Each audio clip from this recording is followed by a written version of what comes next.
ఓం గణేశాయ నమః. ఓం గణేశాయ నమః. ఓం గణేశాయ నమః. ఓం సరస్వదేవాయ నమః. ఓం సరస్వదేవాయ నమః. పార్వతీ పరమేశ్వరులకు ముక్కోటి దేవతలందరికీ కూడా భగవంతుడు సదాస్తని పలకాలని నా ఉదయపూర్వకంగా భగవంతుడు వేడుకుంటున్నా. ఈ అమావాస్య రోజు ప్రతి ఒక్క మనిషి కూడా తెలుసుకొని ఎత్తములో పడుకోకుండా జీవితం అనేది ఒక గమ్యానికి చేరాలంటే ఆ భగవంతుని సంకల్పన అనేది ఉండాలి. సరేమ్మా చెప్పుతో బాగుందని మీరు అనుకోవచ్చు. మనిషి సాధన చేస్తే పదము తొక్కితే సాధించలేనిది ఏమీ ఉండదు. భగవంతుని మన సంకల్పన అనేది ఉండేది. భగవంతుని సంకల్పన కూడా సదా వస్తుంది. భగవంతుడు మన పాలిట ఉంటాడు. మనం అట్టనే సంస్కారంగా ఉండి ఊరిక మనం పట్టించుకోకుండా ఉంటే ఇక మన జీవితము కూడా అదే విధిలో ఉంటుంది. మనం ఎందుకు చేయకూడదు, ఎందుకు మనము ముందుకు పోకూడదని సంకల్పన అనేది మనసు పూర్తిగా కలకాల. భగవంతుడు అనేది భగవద్గీత ఇంట్లో ఉంటే చాష్టారిగా భగవంతుడు సదా వస్తని కొలువు తీరినట్లే మనము పొద్దున లేస్తానే కానీ పండుకునే సమయానికి 3 పూట్ల మనము తినగలుగుతాము. ఎన్ని మాటలైనా మాట్లాడగలుగుతాము. ఎంతమందికైనా పెన పెట్టగలుగుతాము. ఎంతమందికైనా ఇడదీయగలుగుతాము. కానీ ముందుకొచ్చి మనం భగవంతుని అనేది సంకల్పన చెయ్యాలని ప్రతి ఒక్కరు సంకల్పన చెయ్యండి. ఎన్ని పెట్టినా ఎన్ని మాట్లాడినా ఎక్కడ చేసినా సదా వస్తని మనకు ఆ భగవంతుడే మంచి అవకాశం ఇచ్చేది. అంటే భూమికి వచ్చినాక పుట్టినాక గిట్టక ఒక్కనాడు తప్పదు జీవితము మనిషి.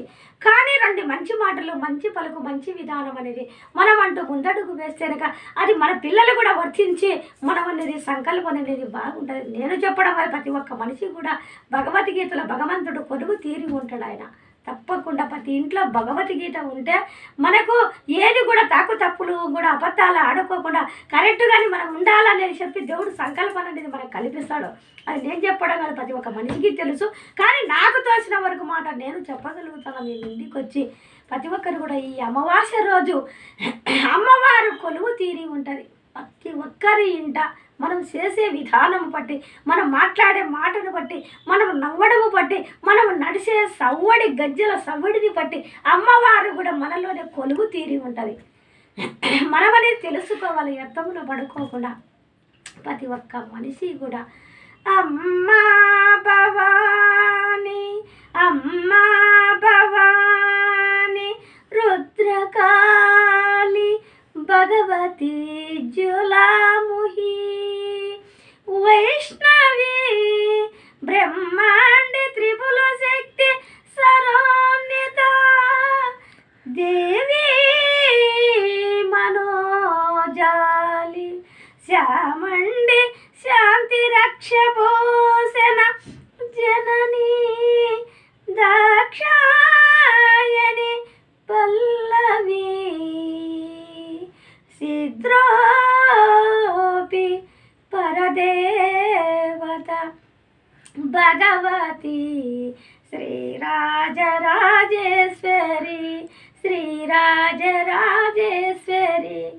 అమ్మ ప్రతి ఒక్కరిని కూడా నన్ను మనసులో పెట్టుకొని ఆరగించండి. నేను కూడా కొలువు తీరి ఉంటా మీ ఇంట్లో అంటది. ఎందుకంటే పొద్దున లేస్తానే ఏడుపు ముఖాలు పెట్టుకోకుండా, పొద్దున లేస్తానే ఒక పేర్లు తీసుకోకుండా, పొద్దున లేస్తానే ఒక తలలు అనేది ఆ గుమ్మం మీద దూకోకుండా మనం నడిచే నడవడిక, మనం చేసే పద్ధతులు బట్టి అమ్మ కూడా సదా వస్తని కొలువు తీరి ఉంటుంది. ప్రతి ఒక్క మనిషికి కూడా ప్రతి ఒక్కరు సాధన చేస్తే పదము దొక్కితే సాధించలేనిది అంటూ ఏమీ ఉండదు. ఆ భగవంతుని సంకల్పన అనేది మనకు ఉండాలి.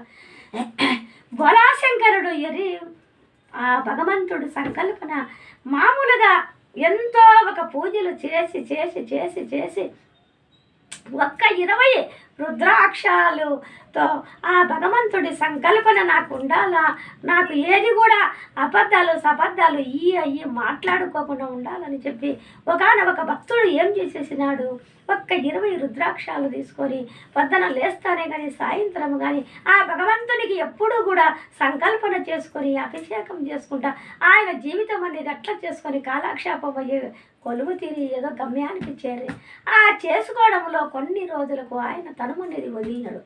ఆయన తనమనేది వదులుతానే ఏం చేసేసినారు, ముగ్గురు కుమారులు అనేది ఉండడు.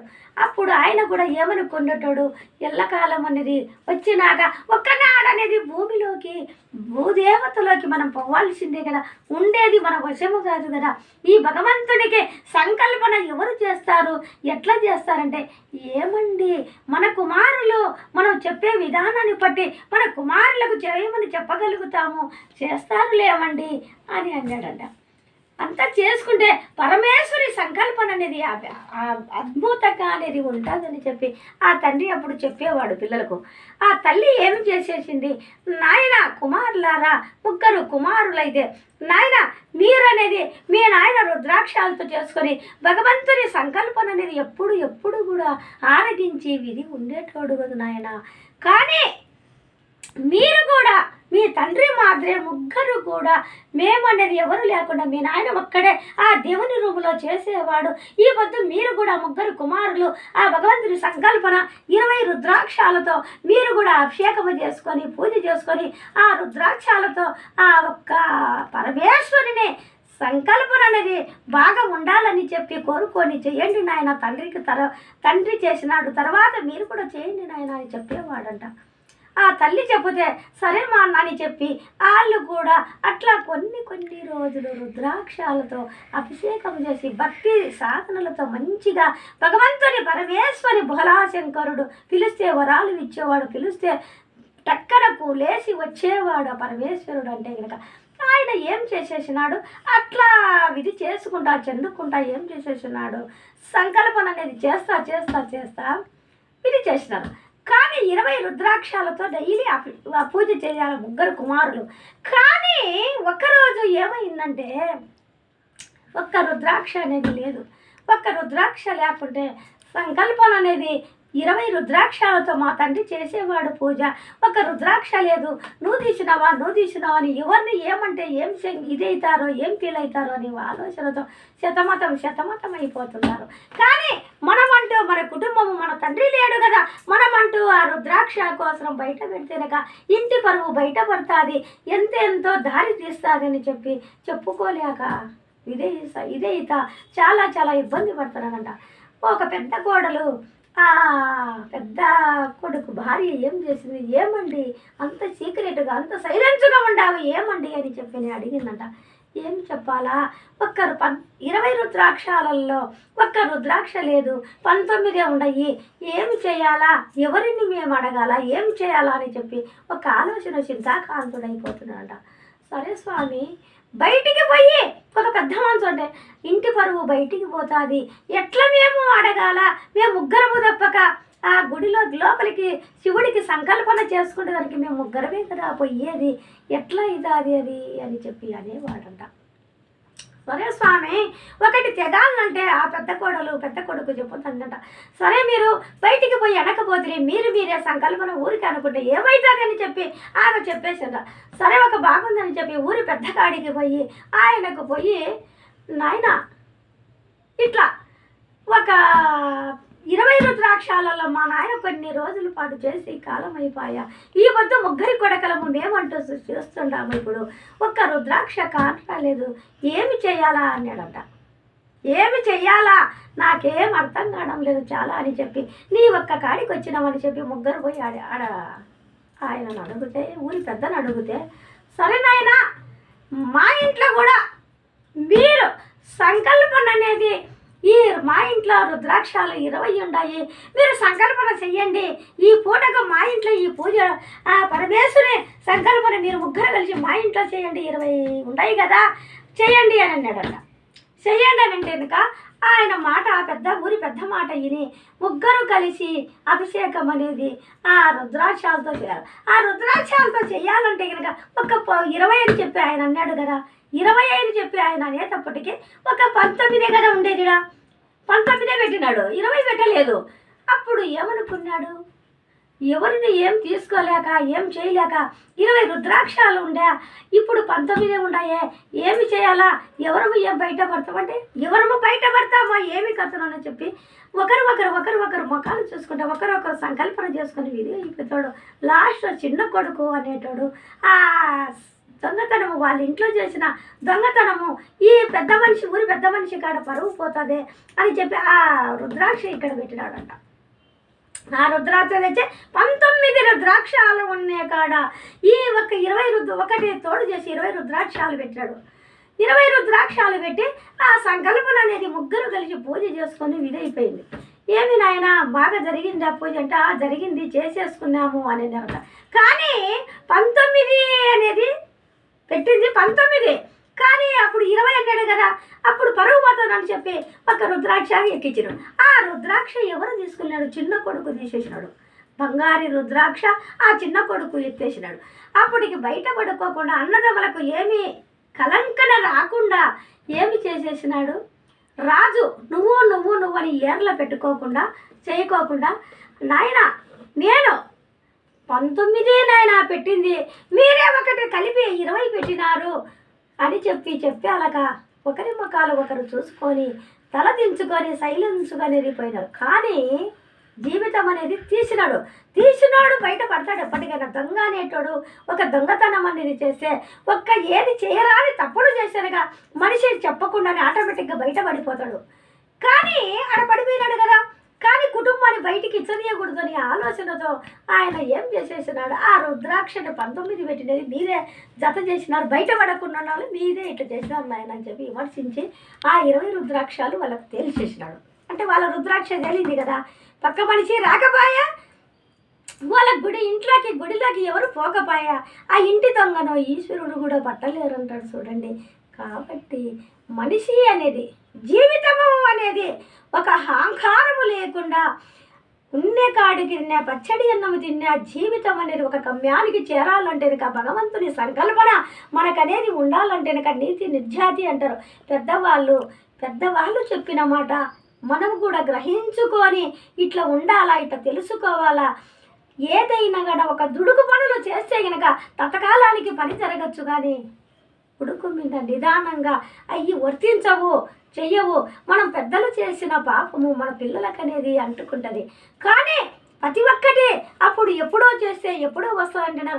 ఇప్పుడు ఈ చేత చేస్తే ఈ చేత అనేది కలిసి వచ్చేటట్టు భగవంతుడు సంకల్పన అనేది అట్లా పెట్టినాడు. కాబట్టి మనమంటూ తెలుసుకొని ముందడుగు వేసి 2 మంచి మాటలు, మంచి పలుకు, మంచి విధానం అనేది మనం ముందడుగు వేసి భగవంతుని అనేది ప్రతి ఒక్కరూ చేరాలని గమ్యాన్ని. కానీ ఇంటి దొంగను ఈశ్వరుడు కూడా పట్టలేరు అంటారు చూడి. అట్లా ఇంటి దొంగను ఎవరు పట్టలేరు. ఇంటి గుట్టు బయట పడుకోకుండా ఆ పెద్ద మనిషి సాగు చేసేసినాడు.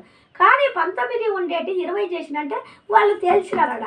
అంటే వాళ్ళ ఇంట్లో వీళ్ళు తేలిపోయింది, తెచ్చినాడు అక్కడ దాంట్లో కలిపినాడు. ఓహో ఈడ కూడా మనం తేలిపోతామేనని చెప్పి ఒకటి కలిపెట్టినాడు. కానీ బయట పడతాము. ప్రతి ఒక్క మనిషి తప్పు చేసినాక బయట పడి తిరాల్సిందే. ఏదో ఒక్కరోజు కూడా బయట పడాల్సిందే. జీవితం అనేది సాధ్యమైనంత వరకు మనలో ఒంటిలో శక్తి ఉన్నంత వరకు కూడా మనం ఎందుకు చేయాలనేది ప్రతి ఒక్క మనిషి తెలుసుకొని వ్యర్థంలో పడకాకండి. గమ్యానికి చేరాలంటే కనుక ప్రతి ఒక్క మనిషి నీతి నిర్జాతి, న్యాయము అన్యాయము, పాపము పుణ్యము అనేది తెలుసుకోండి. తెలుసుకున్నప్పుడే ఆ తల్లి భూదేవి మనం చేసే అబద్ధాలు, మనం చేసే మాటలు, మనం చేసే పాపము పనులు ఆ తల్లి భూదేవి భరించలేక ఉంది భూదేవి. ఆ తల్లి అంటారు చూడే భూదేవి అంత ఓర్పు అనేది ఆ మహాతల్లులు పతివర్తలు, 4 పక్కల 4 పతివర్తలు ఆ భూదేవి అంత ఓర్పు అన్నట్లు మనలు ఎంత పాపాలు చేసినా కూడా మనల్ని అంత బలాయిస్తుంది ఆ తల్లి భూదేవి. కానీ వ్యర్థంలో పడుకోకుండా ఎప్పటికైనా కూడా దొంగ అనేది బయటపడతాడు. కానీ సాధ్యమైనంత వరకు కూడా మనము ముందుకు చేరాలా, గమ్యానికి చేరాలా, మనమంటూ ఇట్లా ఉండాలని చెప్పి ప్రతి ఒక్క మనిషి సాధన చేస్తే పదము తొక్కితే సాధించలేనిది ఏమి అనేది ఉండదు. మనిషి అనేది ఒక అహంకారం లేకుండా మనం ఎందుకు ముందడుగు వేసేనగా ఆ లక్ష్మీదేవి కొలువు తీరి ఉంటుంది. చేతిలో ఒక జేబులో ఒక 100 రూపాయలు ఉంటే ఎట్లా ఉంటుంది, జేబులో ఒక 100 రూపాయలు లేకుంటే ఎట్లా ఉంటుంది. జేబులో 100 రూపాయలు అంటే ఒక బలగం ఉండేట్లు. అంటే నాకేం ఉంది కదా ఒక బస్ ఎక్కిపోతాం, నాకు ఉంది కదా ఒక ఆటో ఎక్కిపోతాం అంటాం. డబ్బు అనేది ఉరువు లేకుంటే కనుక మనిషికి అనేది ఒక భయం అవుతుంది. ఒక దొంగతనం చేయాలా అనిపిస్తుంది, ఒక తప్పుడు పనులు చేయాలా అనిపిస్తుంది. డబ్బు అనేది ఎన్ని రకరకాలుగా మనిషిని అనేది శంకిస్తుంది. మనిషికి ఎప్పటికైనా ప్రతి ఒక్క మనిషికి కూడా తెలుసు. నేను చెప్పడం కదా, మనిషిని పెంచాలన్నా డబ్బే, మనిషిని గౌరవం తీయాలన్నా డబ్బే. రెండు ఆ మహాతల్లే, పెంచాలంటే ఆమె పెంచుతుంది, తీయాలంటే ఆమె తీస్తుంది. కానీ ప్రతి మనిషికి కూడా మనకు తెలుసు కాబట్టి జీవితం అనేది ఉన్నా లేకున్నా ఒక గమ్యానికి మనం చేరాలంటే భగవంతుని సంకల్పనతో మనం ఎందుకు చేయకూడదు, ఎందుకు మంచిగా మన మంచి పనులు ఎందుకు చేయకూడదు, మంచి మాటలు మనం ఎందుకు మాట్లాడదు. నేను చెప్పే మాట మీకు ప్రతి ఒక్క మనిషికి కూడా ఏదో అమ్మ చెప్పుతుందిలే ఇన్నేము లేనేది కాదు. ప్రతి ఒక్క మనిషి తెలుసుకొని వ్యర్థములో పడుకోకుండా కంట్లో ఒక్క రవ్వమేనైనా పాపము పరిహారము కావాలా, ప్రతి ఒక్క మనిషి జీవితంలో తెలుసుకోవాలా, వ్యర్థములో అనేది పడకూడదు. నా ఉదయపూర్వక మీ ముందుకొచ్చి మీరు కూడా వింటున్నారు కాబట్టి నేను కూడా మీ ముందుకొచ్చి నిలవద్దు. ఆ భగవంతుడి ఈ అమావాస్య అంటే లక్ష్మీదేవి అనేది అంశం. ఆ లక్ష్మీదేవి అమావాస్య అంటే అంత బలం. ఇప్పుడు ఒక ఆరోగ్యము బాగలేదు, నా కాని సాటికి అయిన సాటికి పోయి ఈ మంతరాలు యంతరాలని చెప్పి మనసులో రిసుకులో పడకుండా మనమనేది ఆ రెండు చేతులెత్తి ఆ అమ్మవారిని కానీ మన ఇంటి దేవుడు ఎవరైనా కానీ ఏడుగొండల వాడిని కానీ ఎవరినైనా కానీ మనం ఏడుకొని భగవంతుని ఒక రెండు చేతులెత్తి మొక్కి ఆ భగవంతుని సంకల్పన మనం చేసుకొని మనం ఎందుకు ముందుకు పోమని చెప్పి సంకల్పన చేయండి ప్రతి ఒక్క మనిషి. ఆ ఎన్ని సంకల్పనలు సాధించి ఇప్పుడు ప్రతి ఒక్కరూ ఈ మాట ఇని ఆ మాట ఇని ఇది చెప్తున్నారని ఆ మంత్రకాడని ఈ మంత్రకాడని ఇట్లా నానాక ఇని మనం ఈ జీవితం అనేది వ్యర్థములో పడకూడదు. వ్యర్థములో పడి మనమే అనేది యాడికి లేకుండా దిగజారిపోతాం. ఇప్పుడు వాళ్ళు ఒక రకం చెప్పేసింటారు, ఆ రకంలో మనం పొరపాటు ఏదన్నా చేయడంలో అయ్యిందనుకో అప్పుడు దెబ్బ కొట్టేది మనకే కదా. నేను చెప్పడం అనేది కాదు, ప్రతి ఒక్క మనిషి తెలుసుకోండి, ఆ దెబ్బ కొట్టేది మనకే కదా. కానీ చెప్పినట్టు తప్పులు చేసో మనం ఏదో ఒకటి చేస్తే విధి అవుతుంది. కానీ వాళ్ళు మనట్ల మనసులే కదా, మనం మాత్రమే వాళ్ళు పూజలు చేసేటోళ్ళే కదా. వాళ్ళు మోసాలు టక్కర్ అనేది ఎన్నెన్నో రకరకాలు ఉన్నాయి. ఆ రకరకాలకు పోయి విధి పడద్దు. భగవంతుని రెండు చేతులెత్తి నమస్కారం చేసుకొని మనం ఒక సబద్ధము లేకుండా మోసాలు టక్కరు లేకుండా మనం ముందుకు చేస్తే గమ్యానికి చేరి మన కుటుంబము కూడా 3-6 కాయలు లెక్కన వర్ధిల్లుతుంది. అది నేను చెప్పడం కాదు, ప్రతి ఒక్క మనిషి చేసి చూడండి, మీకే తెలుస్తుంది.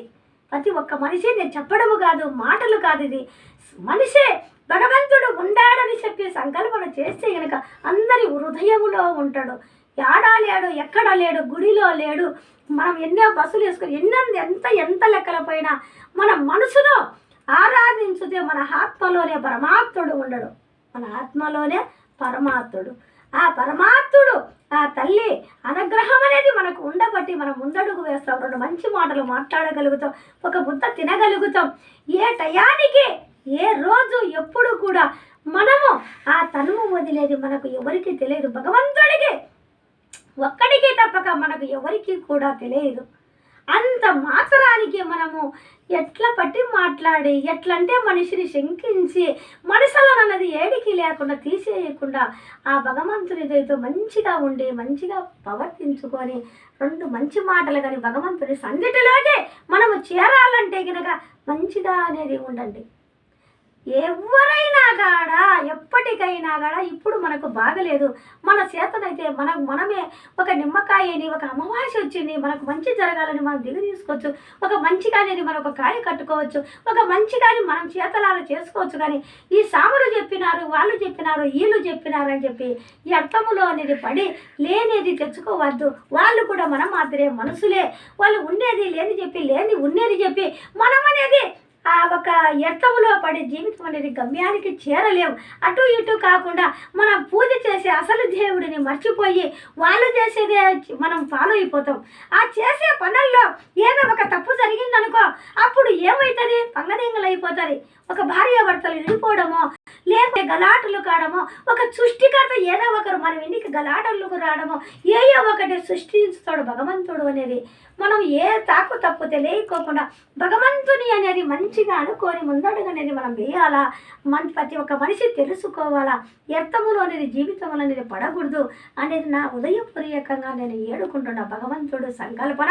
ఈ అమావాస్య చాలా పవిత్రమైనది, తెలుసుకుంటే వ్యర్థములో పడు. ప్రతి ఒక్క వచ్చే అమావాస్య కానీ ప్రతి ఒక్క పౌర్ణమి కానీ మన మనసులకు సంబంధించిందే.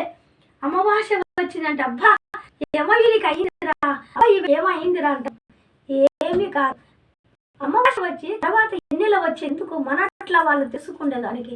అబ్బా ఎన్నెలో ఇప్పుడు ఎందుకంటే మంచిగా పప్పు అన్నం అన్నీ చేసుకొని కడుపు నిండా మనం తిన్నప్పుడు అబ్బా ఎంత బాగుంది, ఎంత మనకు మంచి రోజులు వచ్చినాయి అనుకుంటాం. అదే సమయానికి పల్లెములోకి అన్నం రానప్పుడు చెయ్యనప్పుడు ఏమిటికి మేము ఏం పాపం చేసినాం స్వామి, ఏమి స్వామి రోగాలేంది రొట్టలేంది ఎందుకని భగవంతుని చాలా శంకించగలుగుతాం. మనం ఎంత కావాలంటే ఆ భగవంతుని శంకిస్తాం. సంతోషము వచ్చిందనుకో మంచిగా మన తాలింపులు అన్నము పప్పు అయ్యి బంధుమిత్రులు అందరూ వచ్చి ఆనందంగా పండగలు ఎక్కడ చేసుకొని తిన్నారనుకో దేవునే మయమరిపిస్తాం. మనం భగవంతుడు దేవునే మనం మయమరిపిస్తాం. కానీ మనం తినకున్నా మంచిగా మనం అనేది భగవంతుడే ఈ ఉదయములో అనేది ఎప్పటికీ కూడా సాష్టారిగా కొలువు తీరి మన ఆత్మలోనే పరమాత్ముడు అనేది ఉండడు. నేను చెప్పడము కాదు, ప్రతి ఒక్క మనిషి బాధలో ఉంటాడు. ఆ బాధలో ఉండే మనిషి ఎందుకు అమ్మ చెప్పింది కదా మనం ఎందుకు చేయకూడదని చెప్పి ఒక్కపారి ముందుకు మీరు కూడా రాండి, చూడండి, చేసి చూడండి.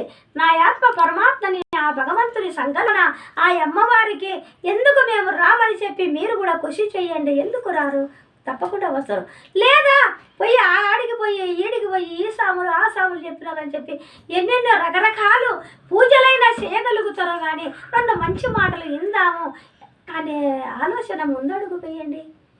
ఆ మనుషులు చెప్పేవాళ్ళు కూడా మన మాత్రమే మనుషులే కదా, వాళ్ళు కూడా ఏమి ఉంది మనందరికీ సృష్టికర్త భగవంతుడు ఒక్కడే కదా అని చెప్పి ప్రతి ఒక్క మనిషి తెలుసుకొని అర్థంలో పడుకోకుండా ఆ భగవంతుని సన్నిధిలోకి మనం చేరాలంటే ఆ ప్రతి ఒక్క మనిషి కూడా చక్కగా ఇటు తాకు తప్పు తెలియకుండా భగవంతుని సంకల్పన ఎప్పటికీ కూడా మనం చేసినామంటే గమ్యానికి చేరగలుగుతాం.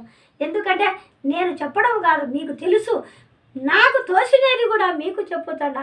ప్రతి ఒక్కరు కూడా భగవంతుని ఓం నమ శివాయ అనొచ్చు, హరే రామని భగవంతుని నామస్మరణ చేయొచ్చు. ఎంత గమ్యానికి చేరేది. చనిపోయేటప్పుడు ప్రతి ఒక్క మనిషి రామా అంటే అనముసుడి భగవంతుడు నన్ను కొనవలేదంటాం కానీ రామ అనే ఒక పదం అనేది మనకు రాదు. ఇప్పుడు సాధన చేస్తే పదము దొక్కితే సాధించలేనిదంటూ ఏమనదు. పండుకునేప్పుడు కానీ కూర్చున్నప్పుడు కానీ 10 నిమిషాలు కానీ 5 నిమిషాలు కానీ నామస్మరణ రామ రామ రామ రామ రామ రామ అంటే పంచ పదహారాలు తిన్నట్టు నామస్మరణ చేస్తే కనుక ఆ నామస్మరణలో భగవంతుని మన కంటికి ఎదురుగానే ఆయనను ఎత్తుక్కున్నట్టుంటుంది. మన ఆత్మలో నుంచి పరమాత్మని ఎత్తుక్కున్నట్టుంటుంది. నేను చెప్పడానికి ప్రతి ఒక్క మనిషి తెలుసుకొని ఆత్మ పరమాత్మని ఆ భగవంతుని ప్రతి ఒక్కరు కూడా ఏడుకొని ముందడుగు వేసి హ్యాపీగా ఆరోగ్యంగా ప్రతి ఒక్కరు కూడా ఒక చదువుకున్న బిడ్డలు కానీ మంచిగా బాగా పాస్ అయ్యి మంచి తెలివితేటలు జ్ఞానం అనేది మంచిగా ఉపయోగించుకొని పెద్దలకు ఏమున్నా కూడా పట్టించుకోకుండా మనం ఎందుకు చదవకూడదు. పిల్లలు కానీ పెద్దలు కానీ మంచి తెలివితేటలు ఆరోగ్యంగా హ్యాపీగా ప్రతి ఒక్కరు ఉండాలని నా హృదయపూర్వకంగా భగవంతుని నేను ఏడుకుంటాను. ప్రతి ఒక్కరు తెలుసుకోండి, వ్యర్థంలో పడకాకండి. కానీ పుట్టినాక గిట్టాల ఇక్కడ ఉండేదంటూ ఏమీ లేదు. అది ఒక్కటి మనసుకు అనేది గుర్తించుకోండి. సాటి మనిషిని చక్కన ఒక మనిషిని ఆడిపోసుకోవకండి. దయచేసి భగవంతుని సంకల్పన చేయండి. నేను చెప్పడం కాదు, సాగు మీకే చేయంగా మీకే తెలుసు. ఇప్పుడు అమ్మవారిని లక్ష్మీదేవిని ఎక్కువ మీరు దీపారాధన చేసి 2 చేతులు ఎత్తి మొక్కంగా ఆమె కొలువు తీరి ఉంటుంది. మన ఆత్మలోకి పరమాత్మగా ఆ ఒక్క వెలుగు అనేది వస్తుంది. చేస్తాంపా ఏముంది పడే సంస్కారం అనేది దయచేసి చేయకుండా భగవంతుని సంకల్పన ప్రతి ఒక్కరికి ఉండాలా. ఎంతమంది ఇబ్బందులు పడతారో, ఎంతమంది బాధలతో ఉండరో, ఎంతమంది ఎన్ని కష్టాలతో ఉండరో, ఆరోగ్యం ఎంత బాగా లేకుండారో అందరూ కూడా ఆ అమ్మవారి సంకల్పన గణేశుడు, సరస్వతిదేవి, పరమేశ్వరుడు, 3 దేవతలందరూ కూడా మీ అందరికీ ఆ సంకల్పన ఉండాలని చెప్పి నా హృదయపూర్వకంగా వేడుకుంటున్నా. ఓం నమ